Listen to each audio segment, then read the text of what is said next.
Assalamualaikum semuanya.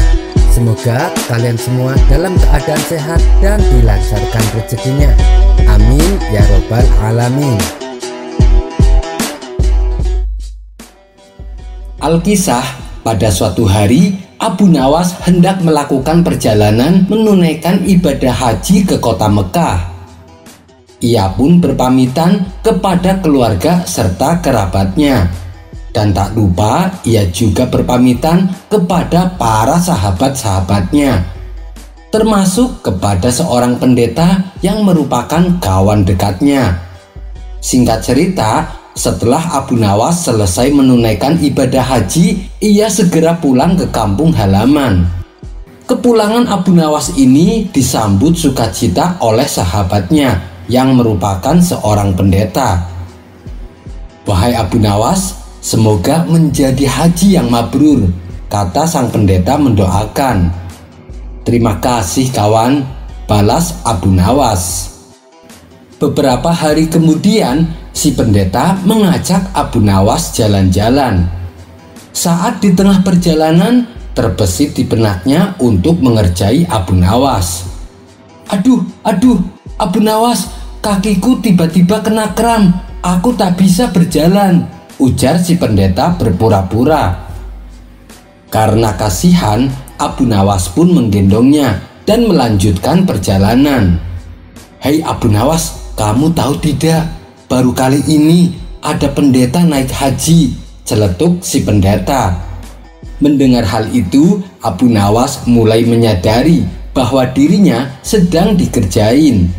Tapi namanya juga Abu Nawas, ia tak kalah cerdik untuk membalasnya.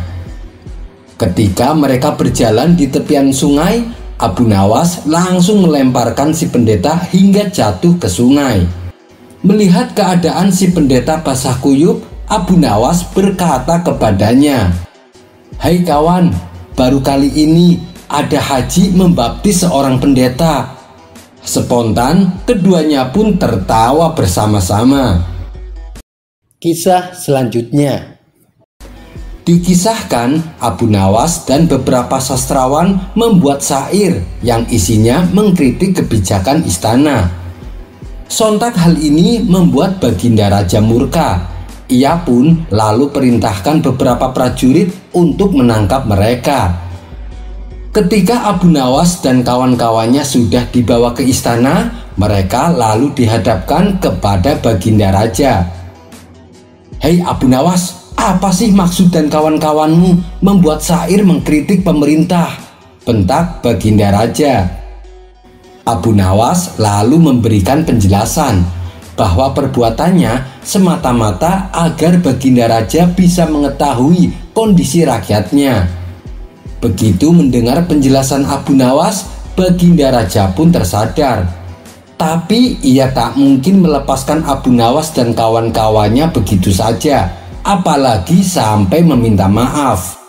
Akhirnya, Baginda Raja terlintas sebuah ide untuk menutupi kesalahannya. "Baiklah, untuk kali ini kalian kuampuni dan akan aku bebaskan, tapi ada syaratnya," tutur Baginda Raja. "Apa syaratnya Paduka?" tanya Abu Nawas. "Aku akan memberi kalian 3 pertanyaan dan kalian harus menjawabnya dengan benar," terang Baginda Raja. Kemudian satu persatu dari mereka dipanggil ke depan untuk menjawab pertanyaan. Akan tetapi tidak ada satupun dari mereka yang bisa menjawabnya dengan benar. Akhirnya tibalah giliran Abu Nawas. "Bagaimana Abu Nawas? Apakah kau sudah siap?" tanya Baginda Raja. "Iya, saya sudah siap Paduka," jawab Abu Nawas. "Baiklah, pertanyaan pertama adalah, apa yang paling cepat di dunia?" tanya Baginda Raja. Tanpa perlu waktu lama, Abu Nawas langsung menjawab, "Yang paling cepat di dunia adalah pikiran manusia," jawab Abu Nawas. "Oh ya, sebutkan alasannya," pinta Baginda Raja. "Sebab jangankan bintang yang jauh di langit, akhirat saja yang jaraknya belum ada yang tahu, Pikiran manusia sudah sampai ke situ, jelas Abu Nawas. Mendengar jawaban Abu Nawas, Baginda Raja mengangguk sebagai tanda setuju. Sekarang pertanyaan kedua Abu Nawas, apa yang paling panjang di dunia? Abu Nawas tersenyum dan menjawab, yang paling panjang di dunia adalah pikiran manusia. Mendengar hal itu, Baginda Raja pun terkesan dengan kecerdasan Abu Nawas. Sekarang pertanyaan terakhir, apa yang paling berat di dunia? Tanya Baginda Raja. Oh, itu gampang sekali Paduka. Yang paling berat di dunia adalah Paduka memberikan pertanyaan-pertanyaan ini tanpa adanya hadiah uang. Sontak Baginda Raja pun tertawa, disusul oleh orang-orang yang ada di situ. Karena telah berhasil menghibur Baginda Raja, Abu Nawas dan kawan-kawannya diberi hadiah sejumlah uang. Tapi sebelum Abu Nawas beranjak pergi, ia berkata kepada Baginda Raja, Paduka, saya juga punya tebakan untuk Paduka, celetuk Abu Nawas. Oh ya, apa tebakannya? Tanya Baginda Raja. Tebakannya sederhana Paduka, tapi sebelum saya memberitahu, kita buat perjanjian dulu. Bagaimana Paduka? Ujar Abu Nawas. Baik, apa perjanjiannya? Tanya Baginda Raja kembali. Kalau Paduka bisa menebaknya dengan tepat, kami akan mengembalikan semua hadiah yang telah Paduka berikan.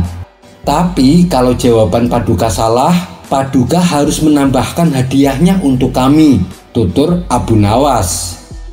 Oh, baiklah, saya setuju Abu Nawas, sahut Baginda Raja. Maka Abu Nawas mulai memberikan pertanyaan. Apa yang bisa berjalan tanpa kaki? Tanya Abu Nawas. Itu sih mudah Abu Nawas, jawabannya adalah binatang ular, kata Baginda Raja. Salah Paduka, ular itu merayap bukan berjalan, sanggah Abu Nawas. Bagaimana kalau angin? Bukankah angin bisa berjalan dan dia tidak punya kaki? Ujar Baginda Raja. Itu juga salah Paduka, angin itu terbang bukan berjalan, jawab Abu Nawas. Sesaat Baginda Raja terdiam. Ia terus memikirkan mencari jawaban yang tepat. Tapi setelah lama berpikir, Baginda Raja tak juga menemukan jawaban. Ia pun akhirnya menyerah. Saya tidak tahu Abu Nawas, apa jawabannya? Tanya Baginda Raja penasaran. Jawabannya adalah kaki yang kita gunakan untuk berjalan.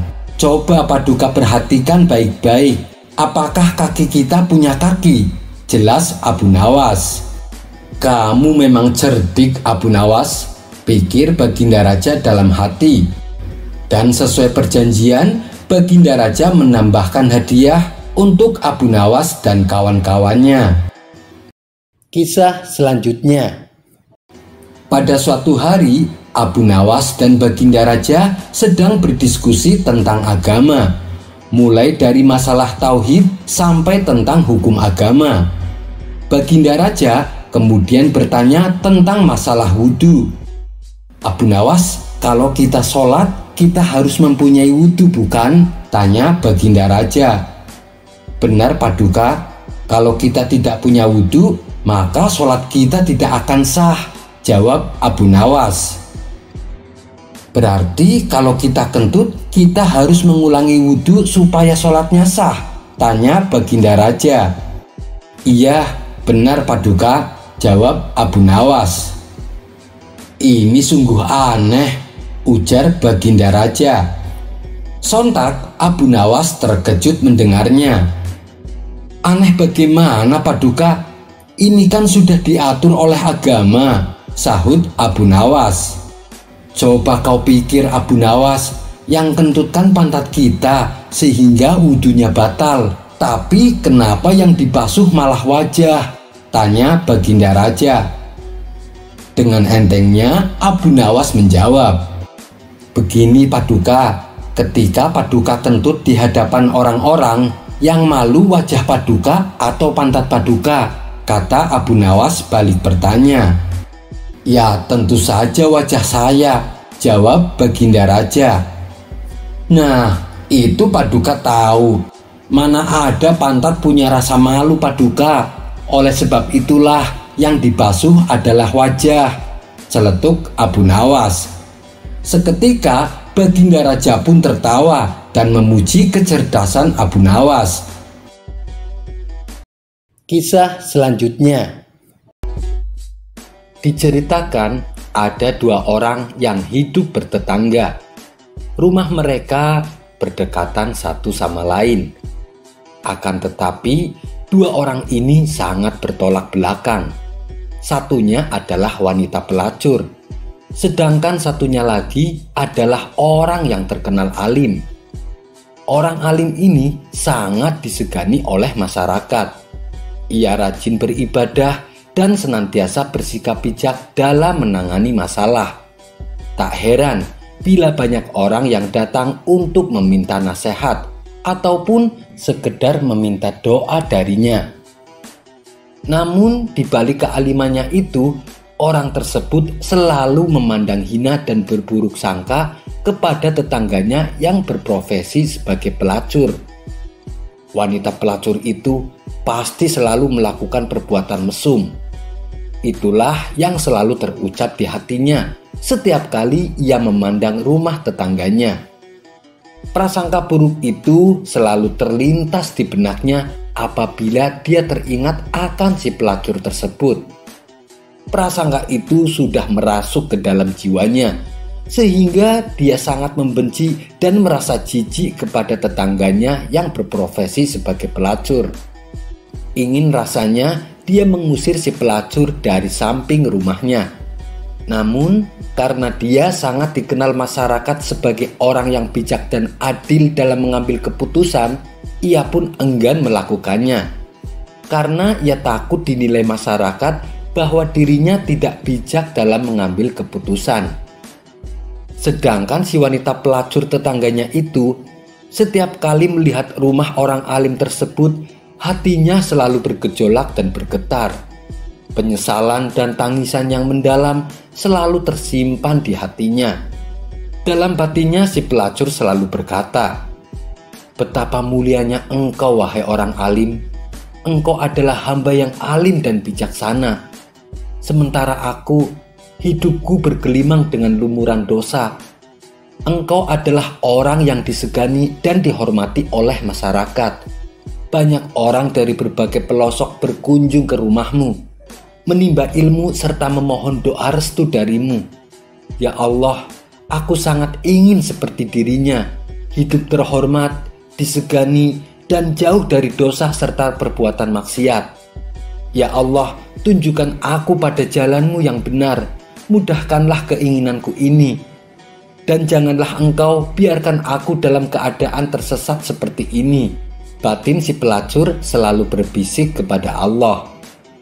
Demikianlah yang terlintas di hati si pelacur. Setiap kali si pelacur menatap rumah tetangganya yang alim, ia senantiasa berprasangka baik dan berdoa untuk tetangganya. Namun sebaliknya, orang alim tersebut selalu berprasangka buruk kepada si pelacur. Bahkan semakin hari dia semakin geram dan semakin benci kepada tetangganya yang pelacur itu. Singkat cerita, tibalah hari pembalasan. Orang alim tersebut diseret oleh malaikat ke pintu neraka. Dia pun protes kepada malaikat, "Kalian pasti salah. Coba buka kembali catatan amal dan ibadahku selama ini." Malaikat pun membuka dan membacakannya. "Memang benar, engkau tercatat sebagai orang yang soleh dan alim. Buku ini penuh dengan catatan amal dan kebajikanmu. Tetapi satu hal yang membuat Allah murka dan tidak ridho kepadamu. Engkau selalu saja melihat orang lain dengan prasangka burukmu, terutama kepada tetanggamu yang seorang pelacur. Kamu selalu melihatnya dengan penuh kebencian dan tanpa belas kasihan sedikit pun. Lupakah engkau bahwa Allah yang menciptakan surga dan neraka, dan Allah yang lebih berhak menentukan hambanya ditempatkan pada surga atau neraka. Sementara di sisi lain, si pelacur yang tetangganya orang alim tadi justru diantarkan malaikat menuju pintu surga. Dia pun heran, lalu bertanya kepada malaikat, "Apakah kalian tidak salah dalam membaca catatan amal ibadahku? Sepertinya aku tidak tepat ditempatkan di surga. Bukankah saya lebih banyak berbuat dosa dan maksiat selama di dunia?" Lalu malaikat menjawab, "Memang benar, catatanmu selama ini selalu berbuat maksiat dan berbuat dosa. Namun ada satu hal kecil yang nampaknya sepele, tetapi sering diabaikan manusia. Justru itu yang membuat Allah ridho dengan perilaku hambanya. Engkau selalu menaruh harapan yang baik kepada Allah dan selalu berprasangka baik terhadap sesama manusia, terutama kepada tetanggamu yang orang alim. Engkau selalu mendoakan dan selalu berprasangka baik terhadapnya.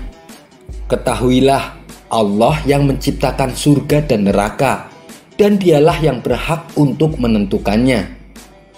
Kisah ini mengajarkan kepada kita agar senantiasa berprasangka baik kepada siapapun, meskipun yang kita lihat adalah orang yang hina dan berlumuran dosa.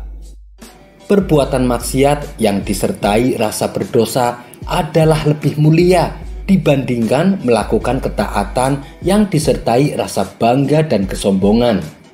Lebih baik menjadi pendosa yang selalu menangisi dosa-dosanya daripada menjadi orang alim yang sombong dengan ilmunya.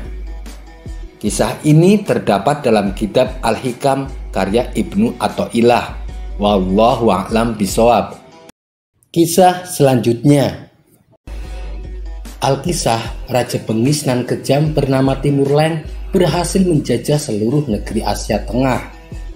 Dia dan ribuan pasukannya tak segan-segan menghancurkan siapa saja yang berani melawannya. Dan desas-desusnya, Raja Timur dan pasukannya berencana menyerang kota Baghdad. Hal ini membuat semua warga dicekam ketakutan, termasuk Abu Nawas sendiri. Sebab Raja Timur dan pasukannya terkenal sadis dan kejam. Beberapa bulan kemudian terdengar kabar bahwa Raja Timur beserta pasukan akan memasuki kota Baghdad. Abu Nawas selaku orang yang ditokohkan segera mengajak masyarakat berkumpul di alun-alun. Lantas ia naik ke atas mimbar dan berpidato di depan khalayak ramai. "Mari kita semua berdoa supaya pasukan tentara Raja Timur ditimpa musibah angin topan yang dahsyat, sehingga mereka semua menjadi binasa." Semua warga yang kala itu berkumpul di alun-alun serempak mengucapkan amin dengan lantang. Tiba-tiba seorang pria berdiri dan bertanya kepada Abu Nawas, "Apakah Anda pernah melihat tentara Raja Timur?" Abu Nawas menjawab, "Belum pernah, dan aku juga belum pernah melihatmu sebelumnya. Sepertinya kamu bukan orang sini." Pria itu kembali berkata, "Benar, aku memang bukan orang sini, karena aku adalah panglima tentara Raja Timur." Sontak Abu Nawas terkejut, begitu pula dengan penduduk desa. Mereka tak menyangka bahwa pasukan tentara Raja Timur sudah memasuki desanya. Tapi dengan tenang Abu Nawas melanjutkan pidatonya. "Mari kita berdoa sekali lagi, kali ini untuk jenazah kita." Mendengar hal itu membuat panglima tentara Raja Timur menjadi heran. "Kenapa berdoa untuk jenazahmu sendiri? Dasar bodoh, orang mati itu didoakan oleh orang yang hidup," ujar panglima tentara Raja Timur. "Tuan benar, tapi bukankah kami semua akan mati diserang pasukan Tuan? Sedangkan kami tidak tahu apakah akan ada di antara kami yang hidup untuk mendoakan jenazah kami. Jadi selagi kami masih hidup, kami berdoa untuk jenazah kami nanti," balas Abu Nawas. Seketika panglima tentara Raja Timur tertawa terpingkal-pingkal mendengarnya. Karena kelucuan Abu Nawas, panglima tentara Raja Timur mengatakan bahwa dia dan pasukannya tidak akan menyerang desa Abu Nawas. justru malah sebaliknya. Dia memberikan hadiah seekor gajah. Para penduduk pun lega mendengarnya. Mereka berterima kasih kepada Abu Nawas karena telah menyelamatkan mereka. Namun permasalahan lain muncul. Kehadiran gajah tersebut membuat penduduk desa resah, sebab ia memakan banyak hasil panen mereka. Mereka pun mengadukan hal ini kepada Abu Nawas. "Bagaimana ini Abu Nawas? Apa yang harus kita lakukan? Kita tak mungkin membunuh atau menjual gajah itu. Bisa-bisa Panglima Tentara Raja Timur akan murka," tutur salah satu warga. Mereka semua menyalahkan Abu Nawas dan menuntut agar dia mengembalikan hadiah itu. "Saya setuju dengan usulan kalian, tapi dengan satu syarat. Kalian semua harus menemaniku saat menghadap sang Panglima," ujar Abu Nawas. Para penduduk desa pun sepakat dengan keputusan Abu Nawas. "Baiklah Abu Nawas, kami semua akan menemanimu," balas mereka serempak. Esok harinya, Abu Nawas dan penduduk desa berangkat menuju tenda Panglima Tentara Raja Timur. Sesampainya di sana, terdapat ribuan pasukan yang sedang berkumpul dan terdapat ratusan tenda berdiri di tengah lapangan. Abu Nawas sempat dicegah oleh salah satu prajurit, namun akhirnya ia diperbolehkan menghadap sang Panglima. Tanpa Abu Nawas sadari, ternyata penduduk desa yang menemaninya memilih kabur meninggalkan Abu Nawas. Mereka takut akan dibunuh bila sampai usulannya membuat sang Panglima menjadi marah dan murka. Dan naasnya lagi, saat itu sang Panglima sedang dalam suasana hati yang buruk. Melihat kehadiran Abu Nawas, Panglima Tentara Raja Timur berteriak. "Mau apa datang kemari?" bentak sang Panglima.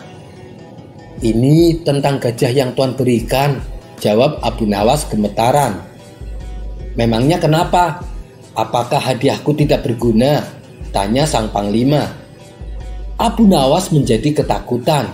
Ia lalu menengok ke belakang, dan ternyata penduduk desa telah meninggalkan dirinya. Karena merasa dibohongi, Abu Nawas pun menjadi jengkel. Ia lalu memikirkan jalan keluar sekaligus balas dendam dengan warga desa.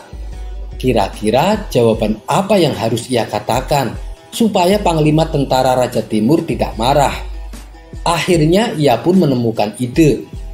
"Begini Tuan, saya perhatikan gajah pemberian Tuan terlihat sedih. Mungkin karena tidak ada pasangannya. Apakah Tuan punya gajah betina untuk dijadikan pasangannya?" ucap Abu Nawas. "Oh itu, baiklah, sekarang juga akan saya kirim gajah betinanya," jawab Panglima Tentara Raja Timur. Abu Nawas kemudian undur diri pamit pulang. Kisah selanjutnya. Entah kenapa hari ini Baginda Raja terlihat kurang bersemangat. Kemudian salah satu menterinya menghampiri dan bertanya, "Apakah Paduka Raja sedang kurang sehat?" tanya menteri itu. "Tidak wahai menteriku, saya hanya kurang bersemangat saja," jawab Baginda Raja. "Mungkin Baginda butuh sedikit hiburan. Bagaimana kalau saya panggilkan Abu Nawas? Kita beri dia tantangan," usul sang menteri. "Benar juga katamu, tapi aku tidak punya ide apapun untuk mengerjai Abu Nawas," ujar Baginda Raja. "Oh, kalau soal itu serahkan saja padaku," balas sang menteri. "Memangnya kamu punya ide apa?" tanya Baginda ingin tahu. "Baginda suruh saja Abu Nawas untuk menghadirkan lembu berjenggot yang bisa berbicara. Pasti dia akan kebingungan," usul sang menteri. "Ide yang bagus, cepat panggil Abu Nawas kemari," titah Baginda Raja kepada pengawal kerajaan. Singkat cerita, datanglah Abu Nawas menghadap Baginda Raja. "Hei Abu Nawas, kamu ingin dapat hadiah enggak?" tanya Baginda Raja. "Tentu saja saya mau Paduka," jawab Abu Nawas singkat. "Tapi ada syaratnya Abu Nawas," balas Baginda Raja. Waduh, pasti Baginda ingin mengerjai aku lagi nih, batin Abu Nawas dalam hati. Kamu bersedia tidak, Abu Nawas? Tapi karena kamu sudah ada di sini, mau tidak mau kamu berarti harus menerima tantanganku, tegas Baginda Raja. Baiklah Paduka, katakan apa tantangannya kali ini, tanya Abu Nawas.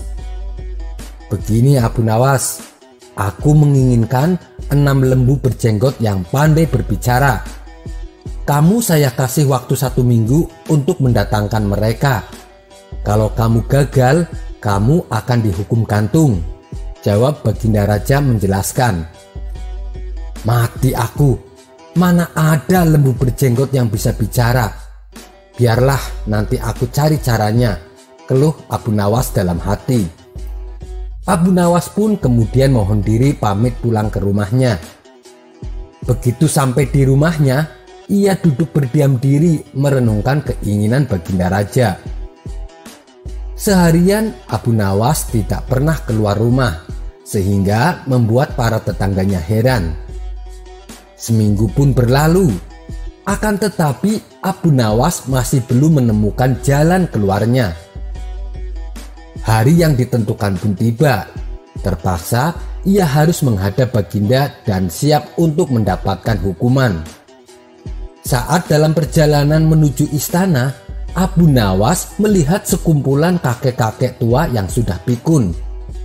Ia lalu menghampiri mereka dan bertanya, "Ini hari apa ya, Kek?"